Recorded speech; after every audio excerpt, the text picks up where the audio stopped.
tenho para falar desse momento atual é muito das observações, desses ataques que a gente vem tendo no dia a dia, né? E eu, como professor universitário, desde 81, né, de repente eu não sabia que eu virei inimigo número 1 do Estado, entende? Então, de repente, os professores, as universidades federais, o ensino público no Brasil, a ideia de cultura, de formação, tudo isso está sendo revirado.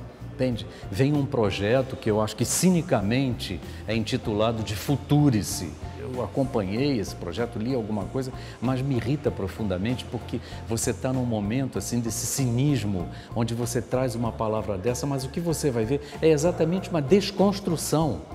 A ideia, por exemplo, de privatização, de entrega de gestão para órgãos privados, entende? É um projeto, né, que eu acho que é coerente, muito coerente, como foi, por exemplo, toda essa campanha desse governo, que se pautou, inclusive, pelas palavras do próprio presidente, como uma pauta de desconstrução.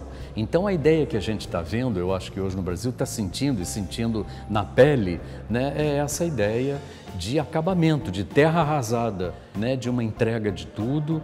Agora, por exemplo, a gente fica sabendo de que estão fazendo cálculos do valor imobiliário, entende? Dos terrenos, dos campos, dos campi, né, das universidades, para passar para quê? Para vender, para passar isso para, para iniciativa privada, mas para vender.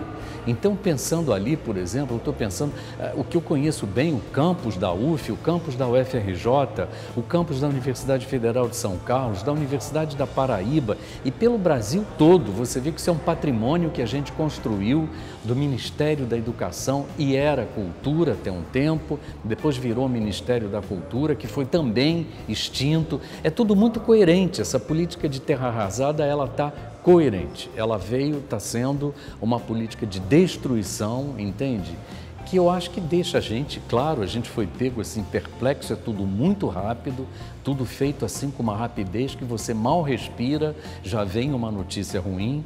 Então, por exemplo, com relação ao campo cultural, o cinema está sob ataque, né? A censura está voltando, a gente está observando, por exemplo, censura nos temas dos filmes, censura na exibição de filmes, censura, por exemplo, em teatro, peças, principalmente ligados a centros culturais, como Caixa Econômica, Centro Cultural Banco do Brasil, ataques, por exemplo, a atores, atrizes, como foi aquela figura daquele subalterno, né, um diretor lá de uma área da Funarte que de repente vai fazer uma ofensa a uma das grandes atrizes, um ícone, né, da cultura brasileira, não é só até da cultura, que é Fernanda Montenegro, entendeu? Você fica perplexo, né, perplexo com tanta barbaridade, né, de você estar vivenciando, sentindo essas barbaridades e chegar, no meu caso, a uma idade em que você jamais imaginaria que ia ver e ouvir coisas que você está experienciando neste momento. Sendo muito sincero, eu às vezes me pego nesse momento um pouco para baixo, tá? Mas ao mesmo tempo você sabe que, inclusive como professor, você tem que resistir, você tem que lutar. Eu acho que todos nós estamos tentando sobreviver, tentando tirar leite de pedra, vamos fazer isso, não vão nos derrubar, eu acredito nisso, entende? E é com trabalho, é transmitindo, sabe, uma certa esperança de que também nada dura para sempre, entende? Você fica se perguntando até quando vamos ter esse pesadelo diário e pesadelo noturno, até quando isso vai durar? Vai passar, a gente sabe que pode ser que demore. Foi um golpe, eu acho que é um golpe que está tendo uma duração muito longa, entende? Pode ser que dure mais ainda, mas ele vai passar, né?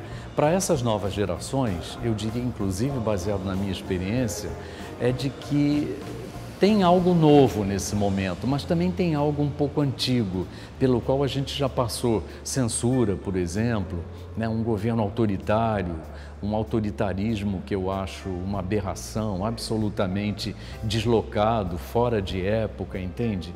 Mas eu acho também que a gente tem algumas conquistas, né?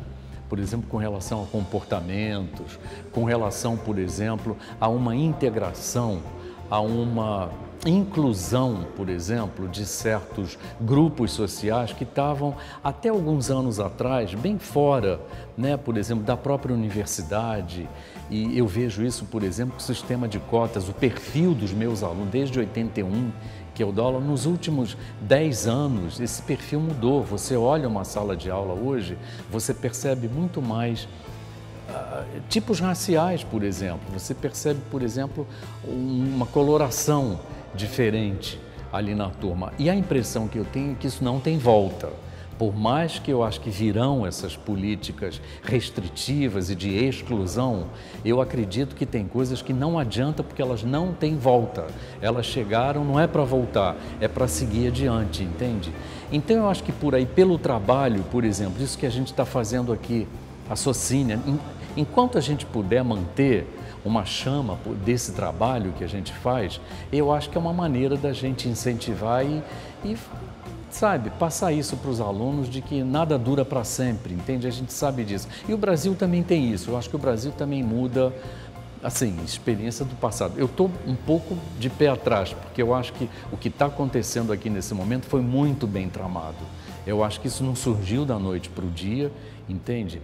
Tem coisas que vieram muito bem tramadas, mas que vieram da noite para o dia, mas estão virando tiro no pé de quem apoiou, inclusive, esse golpe. Aqui eu estou falando da imprensa hegemônica, de pessoas, de empresários, entende? Até de uma direita, entende? Eu acho que percebeu que também deu um tiro no pé. Então, não sei, eu acho que aqui e ali você também começa a perceber alguma esperança que vem por aí, que pode significar alguma mudança, que eu acho que só pode ser para melhorar. Meus interesses de pesquisa hoje são, na verdade, esse que me traz aqui. Tem a Socinia, claro, mas eu tenho interesse principalmente no que a gente está definindo como histórias de cinemas, com H e com C minúsculo, tá? Para diferenciar da grande história do cinema, que até bem recentemente se ocupava e ainda se ocupa corretamente, né, dos grandes filmes, dos grandes diretores, dos gêneros, essa história de cinema construída a partir do filme, né, da grande tradição de mais de 100 anos do cinema, né, como sendo a arte do século XX, né, o século XX sendo o século do cinema, né. Então existe essa história, essa grande história do cinema. Mais recentemente, numa linha de pesquisa desenvolvida, inclusive no nosso programa, que envolve histórias e políticas do audiovisual, a gente está muito preocupado pelo viés da memória com a sobrevivência, por exemplo, de espaços como esse aqui. Então, uma ideia que a gente está trabalhando é numa espécie de junção, superposição da grande história do cinema com as histórias de cinemas, com as micro-histórias de cinema, tentando superpor. Às vezes elas se superpõem.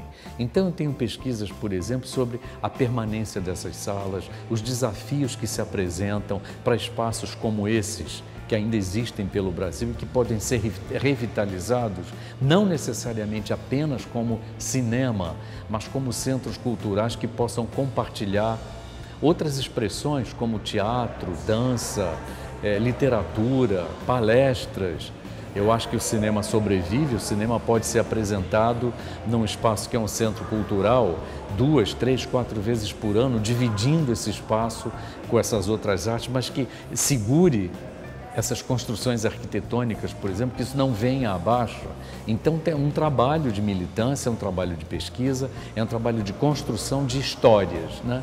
Tem esse interesse. Um outro interesse também relacionado a esse, de pesquisa que me interessa muito, é sobre a chegada dos formatos panorâmicos no Brasil, né?